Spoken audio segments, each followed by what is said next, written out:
Жалғыз қыз 4-ші бөлім. Түн ортасында жеңіл киіммен ентігіп далаға атып шықты. Қалай келгені есінде жоқ, сары машинаның жанына жетіп келіпті. Шегіртке ғана шырылдайды, өзге тырс еткен дыбыс жоқ. Бір секундта ойлануға мұршасы болмай, сары машинаның рөліне отырып, өзі шамалаған жолға түсіп, басы ауған жаққа безу бұның мақсаты. Айсұлу қашып келеді. Тағдырынан, өткенінен қашып келеді. Сары машина шоқалақ жолға қарамастан жүйткей зымырайды. Ұшақта келе жатқан тәрізді. Біреу оны алақанына салып, аялап, ұшырып әкеткен секілді. Біресе қанатқа, біресе құсқа айналып кеткендей. Кеудесін орасан қуаныш кернеді. Рөл өздігінен жол тауып әп-сәтте ауылына жетіп келді. Сол-ақ екен, қайдан шыққаны беймәлім анасын көрді. Қабағы қатулы, әлденеге кіжініп тұр. Анашым, анашым. Айсұлудың қуанышы су сепкенде басылды. Анасы теріс айналып, тірлігін істеп жатыр. Ақ самаурынға қол соза бергенде дүние әлем төңкеріліп кетті. Айсұлу есін жиса, сары машина жолдың жиегіне төңкеріліп түсіпті. Бұл көліктің астына кептеліп қалыпты. Аяқ қолым саума, 12 мүшем түгелме деп жанталасып, дене мүшесін ойша түгендей бастады. Сау сияқты. Қанда жоқ. Анасы бәрін байқап тұрса да бұрылмады. Ақ самаурынды алып үйге кіріп кетті. Үй іргесінде жол апатына ұшырап шарасы жатқан Айсұлу тағы жалғыз қалды. Анашым, анашым, көмектесші. Үні шықпайды. Үні неге шықпайды? Даусынан айырылғаны ма? Бойындағы бар күшін жиып, тағы дыбыс шығармақ болды. Анашым. Бұл жолғы даусынан тау-тас, орман, көл жаңғырды. Егіліп жатыр бұл. Еңкілдеп жатыр. Көз жасы тыйылмайды. Айсұлу көзін ашты. Көз жасы жұмсақ жастықты сулап тастапты. Түссе екен бәрі. Бәрі түссе екен. О тоба, түссе екен. Айсұлу төсекте ұзақ жатты. Өңінде болғандай, расымен бәрі менен теріс айналғаны ма?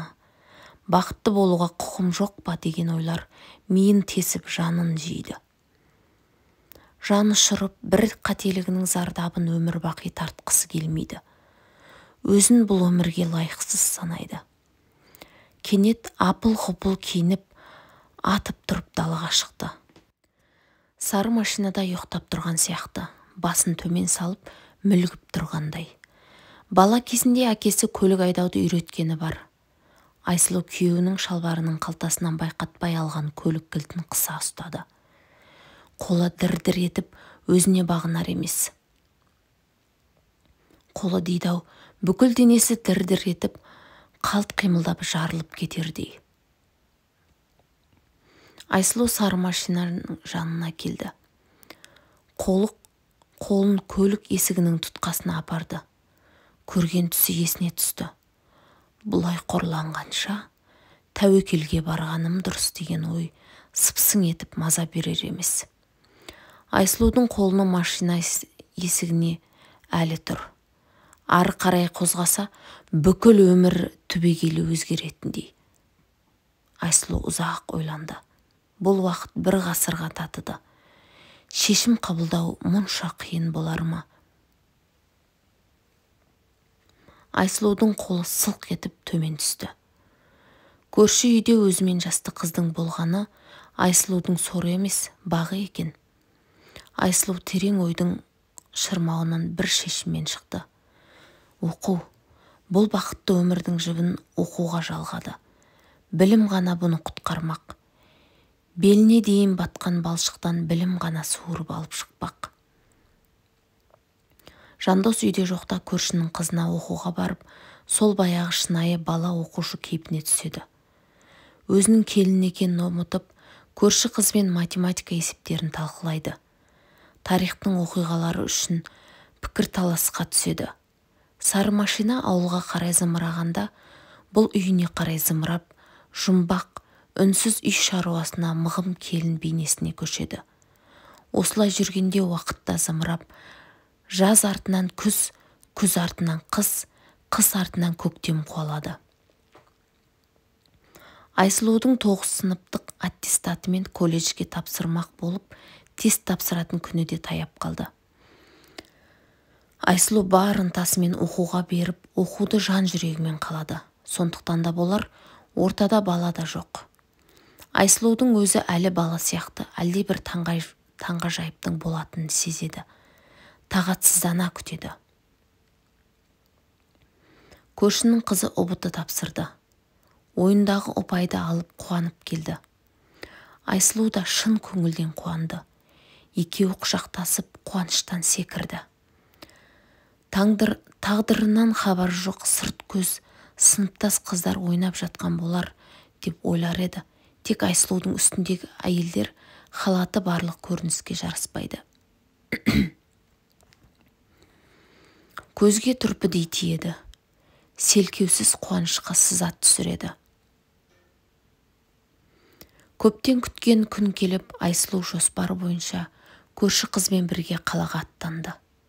Жол пұлын көрші қыздан алып, сыры бір қос құрбы мақсаттарына қарай жол тартты. Айсұлу таң бозарып атқанда жолға шыққан. Түнде енесіне бар шындығын айтып, қоштасқан болды. Арада бала болмаған соң, күйеуі бұрынғысынан да суық болған. Барсың ба, жоқсың ба демейтін күйге жеткен. Ұзынқұлақтан осы ауылға бастауыш мұғалімі болып келген жас қызбен сөз жарасып жүргенін естіген. Іші алай-дүлей болып өртеніп кетті. Бұл сезім қызғаныш емес, махаббат емес, қимастық та емес. Өзі де түсінбей өкіріп бір жылап алды. Одан кейін бәрі осылай болғанына қуанды. Ол төсекке таңылған бірінші әйелі бұл күні өздігінен жүрмекке талпынатын болған. Бәрінен бас кешіп, өлімін күтіп жатқан жерінен Айсұлу бұл үшін тағдырдың жіберген сыйы іспеттеді. Айсұлудың мойымай, әлденеге талпынып жүргенін көріп, бұл да қандай кезде болмасын үмітті жоғалтпау керек екенін түсініп, жоқ болған үмітін қайта шақырған. Алдына ем-дом алып, ал қалай да аяқтан тұрамын деген мақсат қойған. Бір күні Айсұлудың қатты ішіп келген Жандостан таяқ жеп жатып, Жандос есіктен шығып кеткенде: «Мені жалғыз деп басым ба? Жалғыз емеспін. Арман үмітім бар. Олар менімен бірге» деп, еңкілдеп қорлықпен емес, қайсарлықпен жылағанын көргенде, мұның да жақсы өмірге деген сөнген құштарлығы қайта лаулаған. Айсұлу құрбысының қолынан қыса ұстап, тұңғиыққа батып, өткен өмірін таразыға тартып келеді. Көлік ішінде 8 адам. Қыстырылып келе жатып, құжаты мен аздаған киім-кешегі буылған сөмкесіне қарақштап қояды. Қалаға барғанда көрші қыздың туыстарының үйіне түсіп, сол үйде уақытша тұрақтамақ. Жалғасы келесі видеода.